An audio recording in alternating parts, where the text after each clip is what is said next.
totoo lang, namimiss ko na si Saidi, kaso kailangan ko nang itigil. Bakit natigil ang Silene? Bakit nawala yung Silene? Bakit yung barko ng Silene lumubog? Since kayo yung kauna-unahan, di bang love team? Bakit nawala ang Silene? Kasi, kasi sa ngayon, di ba, hindi ko naman siya pinapansin. Alam niya naman na hindi ko siya pinapansin sa ngayon. Kasi na-realize ko sa sarili ko na, ay, may Eladax pala to. Kasi ayoko nagmumukhang kabit ako. Na-realize ko na, ay, nagmumukha akong kabit, ganyan-ganyan. Hindi parang kabit, wala naman kayo. I mean, soon.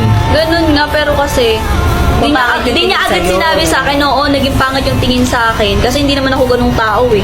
Diba, sa akin binuhot lahat ng galit. Tapos alam ko na naman sarili ko na wala naman akong ginagawang masama sa kanya. Tapos mali ko lang din doon. Gumante. Sa totoo lang, namimiss ko na si Saidi, kaso kailangan ko nang itigil. Bakit? Ganun, di naman agad-agad kasi ang dami ko nakikita sa TikTok, nagko-comment sila na kaya ko daw ginupitan yung buhok kasi naka-move on na ako. Hindi sa ganun yun, hindi porket ginupitan yung buhok, naka-move on na. Namimiss ko rin naman siya. Oh. Wala kasi ang dami namin binong memories ganun.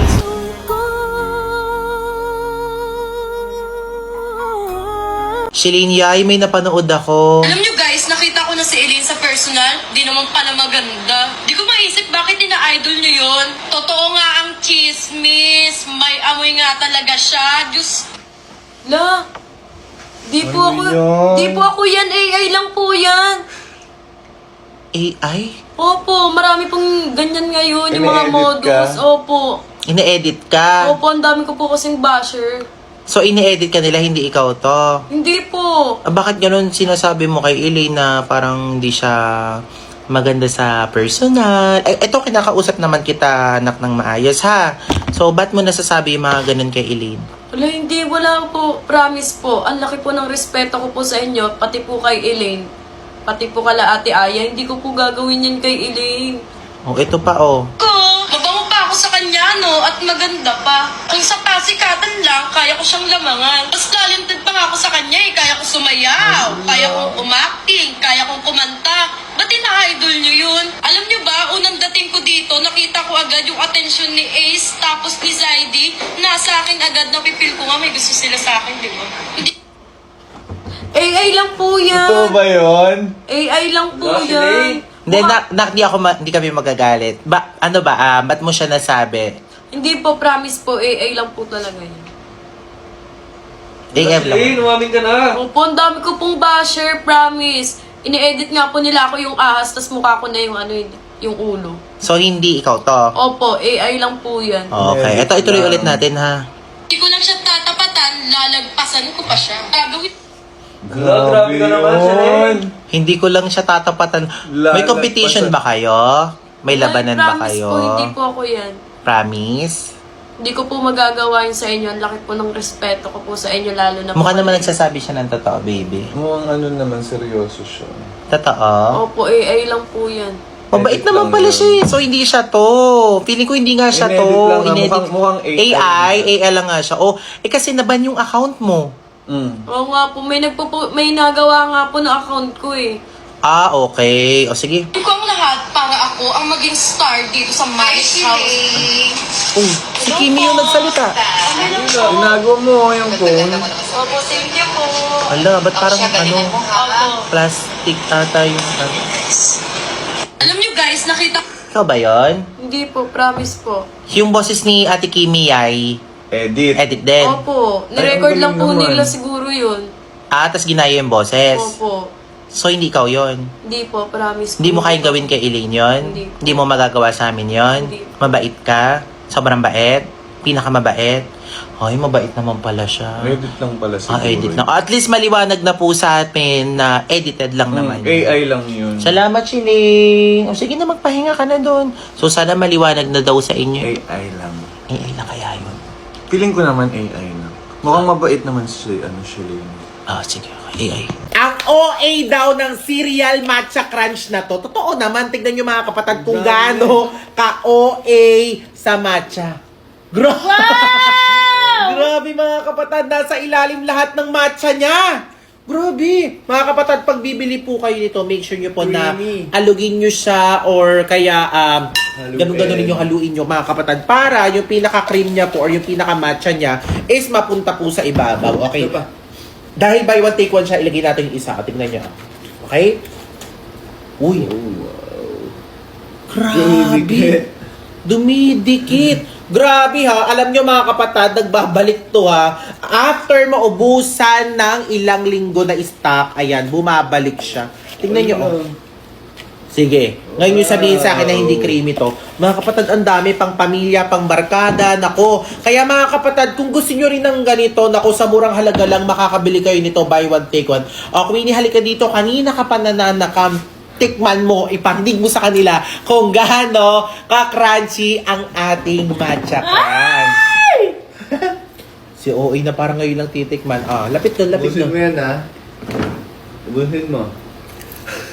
Hindi to nakakaumay, ah. Ay. Okay. Sapa, ah. Ayan, tignan. Sige pa! Ah. Parang patunayan nilang masarap. Sarap na.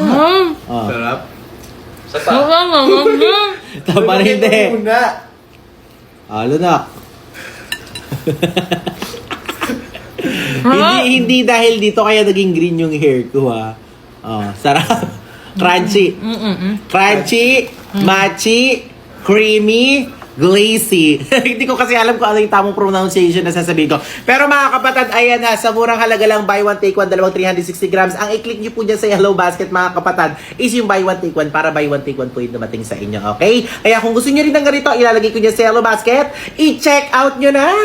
So ayan, wala pang nahuhuling mga isda sila, Susi. Nasaan yung ano, ilalagyan na ng isda? Amin na bilis.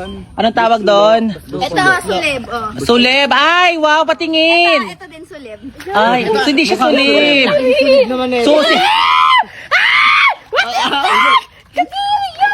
Pang-party! So ito yung lalagyan ng isda. May nahuli na ba tayong isda? Wala pa. So ayan, ilalagay. Bagay lang sa'yo. Ito nga, manguha ka nito. Oh. Ano ilalagay dyan yung mga nahuling ano? Ito, suleb. Natatapakan ko sis. Ang dami ko natatapakan sis. Sa kakadiri sis. Uy, ang arte mo! Nangingisda. Sis, ibabagay sa itsura yung ano ha.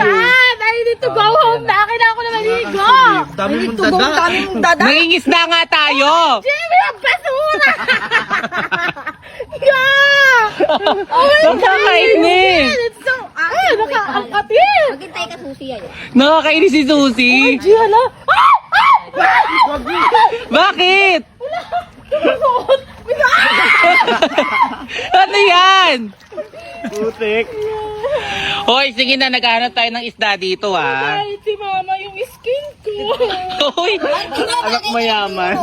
Ano yung skin niya daw? Ako makijoy sa kanila. Hindi ko kaya mga trip nila sis. Sis, mangingisda tayo. Tumigil ka. Ang dami nagtatanong sa akin, ano daw bang ugali ni Nika Navarro sa loob ng Manix House? Eto mga kapatid, usapang ugali tayo at usapang ano sila pag nasa loob ng Manix House or ano sila pagka wala ng camera. Ito mga kapatid ha.